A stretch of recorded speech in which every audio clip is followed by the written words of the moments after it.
Assalamualaikum warahmatullahi wabarakatuh. Halo semuanya, perkenalkan nama saya Fahmi Nuruddin dengan NIM 91201230 Program Studi Manajemen kelas RA 12 Manajemen semester 3, dosen pengampu Muhammad Teguh Setiadi, SE, MM, CTMP, CMC, CPGAM, CBLM, CIB.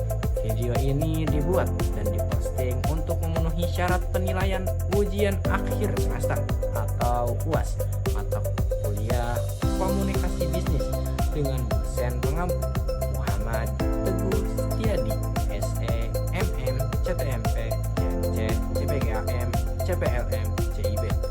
Semoga video ini bermanfaat bagi yang menonton. Sekian dan terima kasih. Selamat menyaksikan.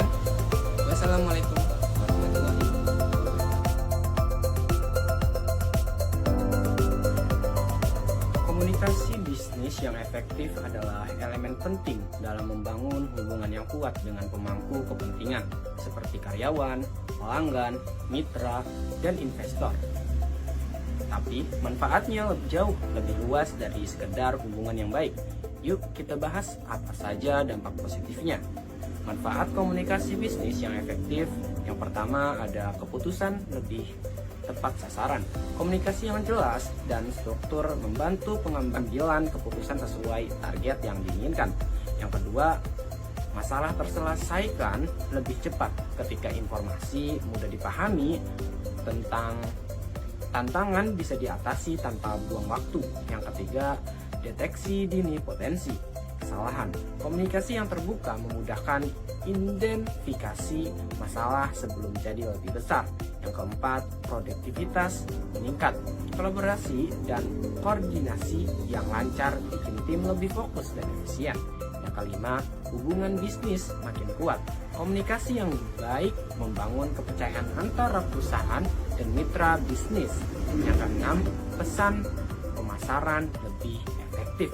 Dengan komunikasi yang persuasif, promosi lebih mudah diterima oleh pelanggan. Yang ketujuh, ada citra perusahaan makin positif.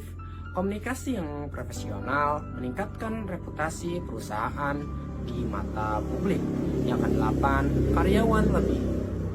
karyawan jadi lebih loyal. Lingkungan kerja yang komunikatif bikin karyawan merasa dihargai dan lebih betah. Yang sembilan, investor makin percaya.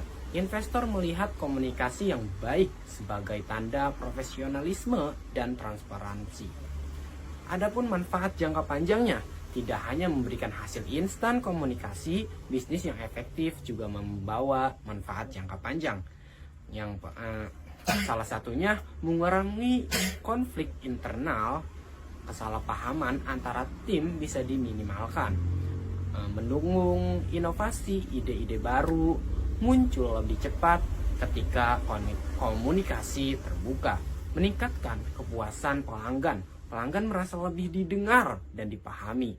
Mempercepat pertumbuhan bisnis. Hubungan yang kuat dengan pemangku kepentingan mendorong perusahaan berkembang lebih cepat. Langkah menerapkan komunikasi efektif. Yang pertama, gunakan bahasa yang sederhana.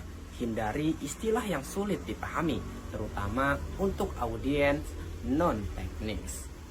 Yang kedua, dengarkan dengan efektif.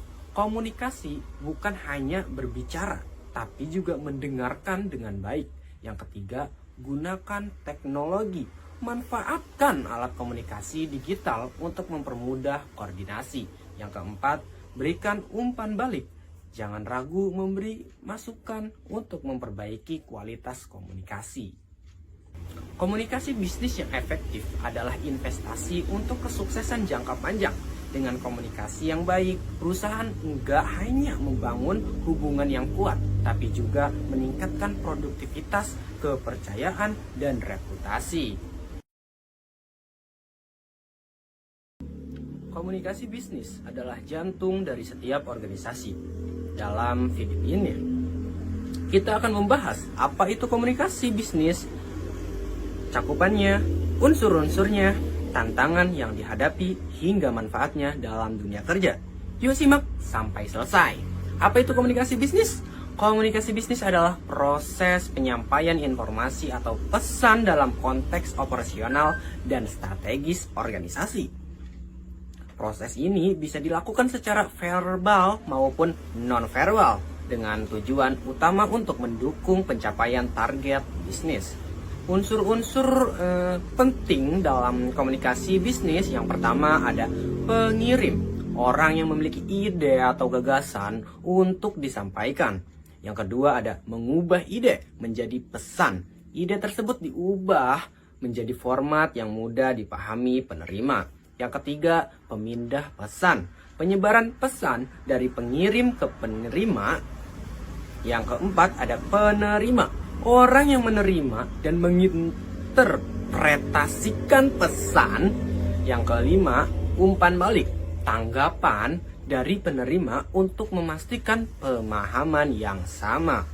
Tantangan dalam komunikasi bisnis, meskipun penting, komunikasi bisnis sering menghadapi tantangan seperti perbedaan budaya bisa menyebabkan kesalahpahaman karena makna yang berbeda dalam budaya tertentu. Ada juga gangguan teknologi, signal drop atau kesalahan server dapat memengaruhi kualitas komunikasi. Yang ketiga ada ketersediaan sumber daya, terbatasnya waktu dan anggaran sering menjadi hambatan. Yang keempat, integrasi sistem. Sistem yang tidak terhubung dengan baik dapat menyebabkan gangguan data. Adapun bentuk dasar komunikasi bisnis, ada dua bentuk komunikasi utama yang sering digunakan. Yang ke satu, verbal, melibatkan kata-kata lisan atau tulisan seperti surat penawaran, wawancara kerja, atau rapat. Yang kedua, non-verbal, menggunakan simbol, perilaku, atau tindakan untuk menambah makna dalam komunikasi verbal. Peran komunikasi dalam dunia bisnis, komunikasi dalam bisnis tidak hanya tentang menyampaikan informasi. Lebih dari itu, komunikasi adalah alat untuk membangun hubungan bisnis, memahami kebutuhan pelanggan, merealisasikan visi dan strategi perusahaan, memfasilitasi umpan balik, meningkatkan kualitas informasi yang disampaikan. Jadi, kesimpulannya, komunikasi bisnis adalah elemen penting untuk mencapai efektivitas dan efisiensi organisasi. Dengan komunikasi yang baik, perusahaan dapat membangun hubungan yang kuat, menyelesaikan masalah dengan cepat, dan mencapai tujuan strategisnya. Itulah pentingnya komunikasi bisnis dalam dunia kerja. Jangan lupa untuk selalu meningkatkan keterampilan komunikasi Anda. Komunikasi itu bukan cuma soal bicara, ada tujuan, umpan balik, dan bentuknya yang kalau enggak diperhatikan bisa bikin kesalahpahaman besar. Nah, di video ini kita bakal bahas semua dengan santai tapi tetap berisi. Tujuan utama komunikasi itu ada banyak, tapi yang paling penting adalah yang pertama, meningkatkan pemahaman dan kerjasama. Di kantor, kalau semua orang paham perannya, pasti kerjanya lebih lancar. Yang kedua, membangun hubungan baik dengan rekan kerja, pelanggan, atau mitra bisnis. Hubungan yang baik itu modal utama. Yang ketiga, mendukung pengambilan keputusan. Dengan komunikasi yang jelas, keputusan jadi lebih cepat dan tepat. Yang keempat, menyelesaikan konflik. Kesalahpahaman sering muncul kalau komunikasi nggak efektif. Tapi kalau komunikasi bagus, konflik lebih gampang diatasi. Nah, di dalam komunikasi itu, umpan balik adalah elemen penting. Kenapa? Karena tanpa umpan balik, kita nggak tahu apakah pesan yang kita sampaikan sudah dimengerti atau malah bikin bingung. Contoh sederhananya, kalau kamu kirim pesan ke temen, terus dia cuma jawab, oh, bukan lega, kamu malah mikir maksudnya apa ya? Makanya selalu pastikan ada umpan balik yang jelas untuk menghindari kesalahpahaman. Ngomongin bentuk komunikasi, ada dua jenis utama. Yang pertama ada verbal. Ini termasuk kata-kata yang tidak kita ucapkan atau tulis. Contohnya presentasi, rapat, atau email. Yang kedua ada nonverbal. Ini bahas tubuh, ekspresi wajah, atau bahkan intonasi suara. Kadang bahasa tubuh bisa bilang lebih banyak dari kata-kata. Tapi nggak bisa dipungkiri, kesalahpahaman sering banget terjadi. Bisa karena pesan yang nggak jelas, terlalu cepat menarik kesimpulan, atau bahkan gangguan teknologi. Jadi, gimana cara menghindarinya? Yang pertama, gunakan bahasa yang sederhana dan langsung ke poinnya. Yang kedua, jangan ragu untuk meminta klarifikasi kalau ada yang kurang jelas. Yang ketiga, pastikan semua orang punya kesempatan untuk memberikan umpan balik. Intinya, komunikasi yang baik adalah kunci untuk menyelesaikan masalah, membangun hubungan yang kuat, dan mencapai tujuan bersama. Jangan meremehkan pentingnya komunikasi ya. Oke. Gimana menurut kamu? Sudahkah komunikasi di tempat kerja atau lingkunganmu berjalan efektif?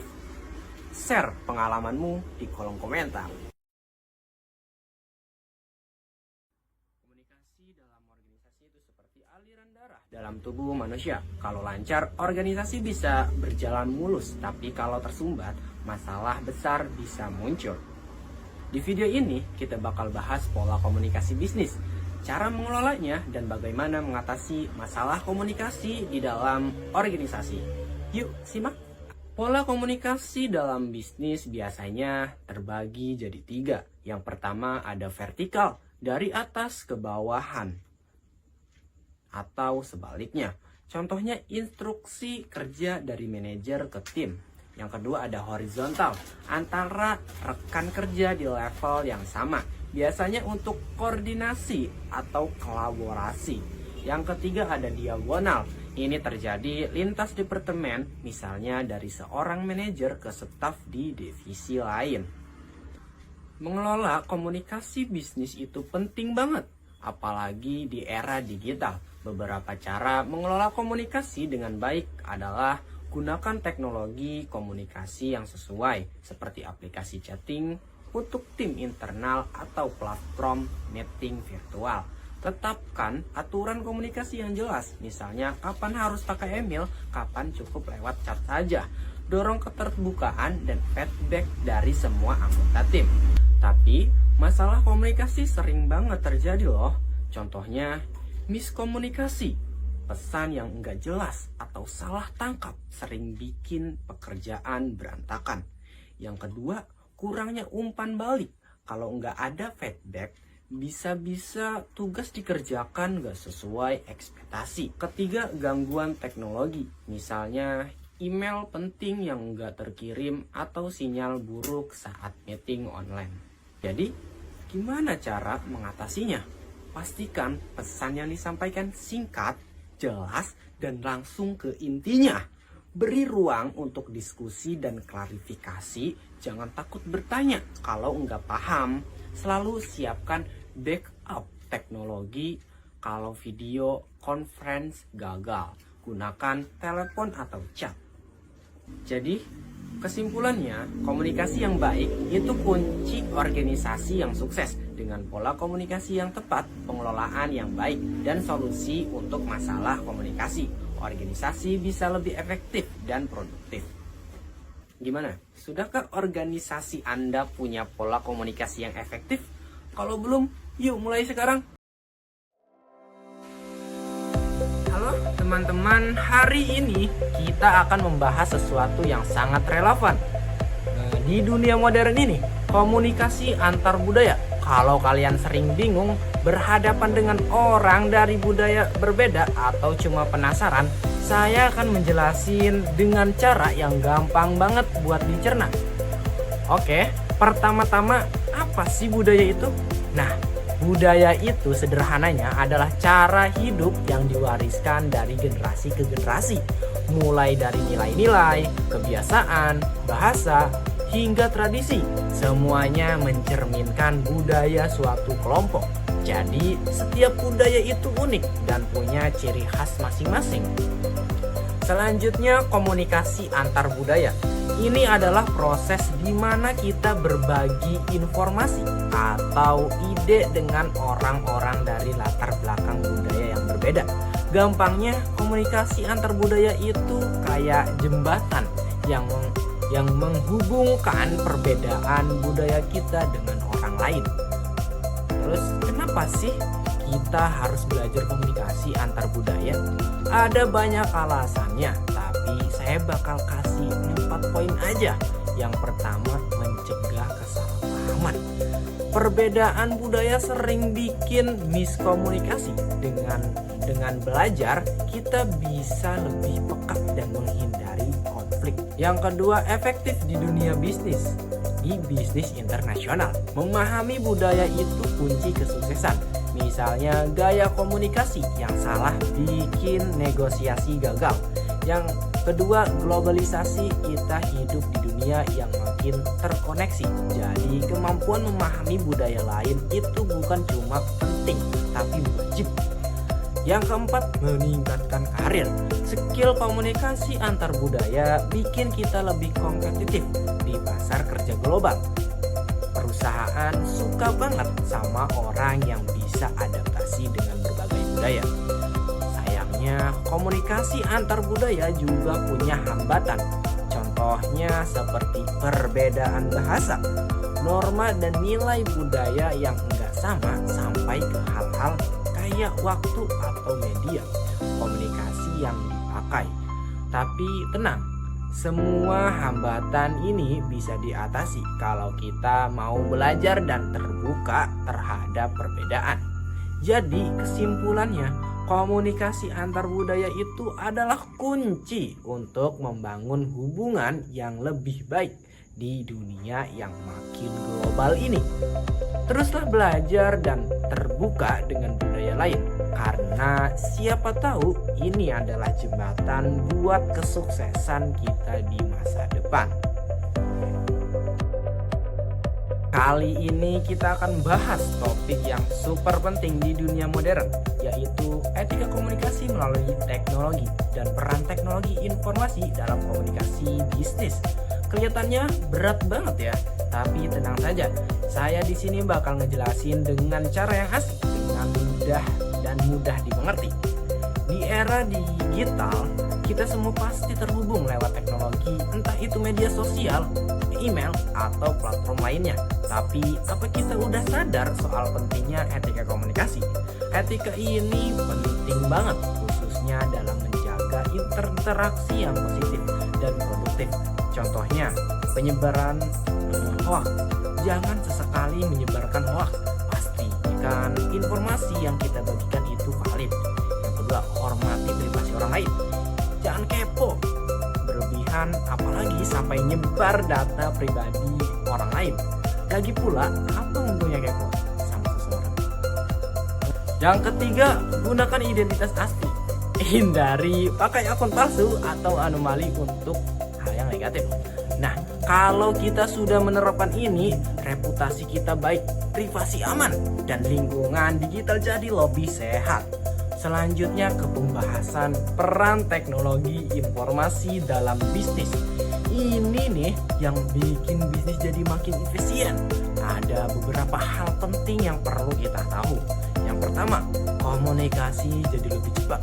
Lewat email, aplikasi chat, bahkan video conference, kita bisa kerja sama dengan siapa saja dan kapan saja. Yang kedua, pemasaran global. Bayangin, dengan internet produk kita bisa dikenal sampai ke luar negeri lewat iklan online. Yang ketiga, interaksi yang lebih baik dengan konsumen. Perusahaan bisa tahu kebutuhan pelanggan lewat survei online atau feedback langsung. Semua ini bikin bisnis berkembang lebih cepat, lebih luas, dan tentunya lebih produktif. Tapi ingat, teknologi itu pedang bermata dua. Ada dampak positif, ada dampak negatifnya juga. Dampak positifnya itu seperti privasi dan data lebih aman kalau kita menerapkan etika ini. Hubungan dengan konsumen jadi lebih kuat. Branding personal atau perusahaan kita meningkat. Dampak negatifnya terjadinya resiko kejahatan siber seperti penipuan atau pencurian data. Ketergantungan pada teknologi bisa bikin kita lupa cara berkomunikasi langsung. Solusinya, kita harus bijak dan bertanggung jawab dalam menggunakan teknologi. Jadi teman-teman, teknologi itu seperti alat. Kalau kita gunakan dengan benar dan sesuai etika, manfaatnya luar biasa besar. Tapi kalau salah, ya siap-siap aja deh kena dampak buruknya. Hayu, wah, semua mulai sekarang kita terapkan etika dalam komunikasi digital, terutama di dunia bisnis. Teman-teman, pernah nggak sih kalian ngerasain kerjaan jadi berantakan gara-gara miskomunikasi? Nah, komunikasi dalam organisasi itu penting banget loh. Jadi komunikasi dalam organisasi itu adalah proses bertukarnya informasi dan ide antar anggota tim buat mencapai tujuan bersama. Bisa lewat rapat, email, atau diskusi santai di party. Dan kenapa komunikasi itu penting? Pertama, buat koordinasi kerja biar semua tim jalan bareng. Kedua, bikin kerja lebih produktif karena nggak ada salah paham. Dan yang ketiga, membangun hubungan yang solid di tim. Di dunia bisnis ada beberapa pola komunikasi. Nih, yang pertama komunikasi vertikal, yaitu dari bos ke bawahan atau sebaliknya. Terus ada komunikasi horizontal yang terjadi antar teman sejawat. Dan jangan lupa komunikasi diagonal yang melibatkan berbagai level dalam organisasi. Sering terjadi pula miskomunikasi. Bisa jadi karena informasi yang nggak jelas kok, teknologi yang nggak mendukung, atau perbedaan budaya. Makanya penting banget buat ngasih feedback biar semuanya clear. Solusinya gimana? Solusinya pilih media yang tepat, buat pesan yang jelas, dan ciptakan budaya komunikasi yang terbuka. Gak lupa pula teknologi juga bisa bantu banget buat mempermudah komunikasi. Jadi komunikasi yang baik itu kuncinya sukses di organisasi. Kalau udah ngerti, dijamin kerja lebih asik dan efisien. Pernah nggak sih kalian punya ide keren tapi bingung gimana cara menyampaikan ke orang lain? Nah, solusinya adalah proposal. Kita bakal bahas apa itu proposal, jenis-jenisnya, dan cara bikinnya. Apa itu proposal? Proposal itu ibarat dokumen sakti, fungsinya buat ngajak orang lain kayak investor, bos, atau dosen supaya mereka mendukung ide atau rencana kita. Intinya proposal itu jualan ide kita tapi dalam bentuk tulisan. Kenapa proposal itu penting? Bayangin aja nih, kamu mau bikin event besar atau usaha baru tapi nggak punya dana. Nah, dengan proposal kamu bisa meyakinkan orang buat bantu kamu, baik dalam bentuk uang, dukungan, atau izin. Jadi proposal itu penting banget buat mewujudkan ide kita. Proposal itu ada berbagai jenis. Yang pertama, proposal bisnis buat cari modal usaha atau kerjasama. Yang kedua, proposal kegiatan, biasanya buat event seperti konser atau lomba. Yang ketiga, proposal penelitian, dipakai buat tugas kuliah atau penelitian ilmiah. Proposal proyek, biasanya buat perusahaan atau kontraktor. Selanjutnya kita akan membahas topik yang super penting dalam dunia bisnis, yaitu laporan dalam komunikasi bisnis.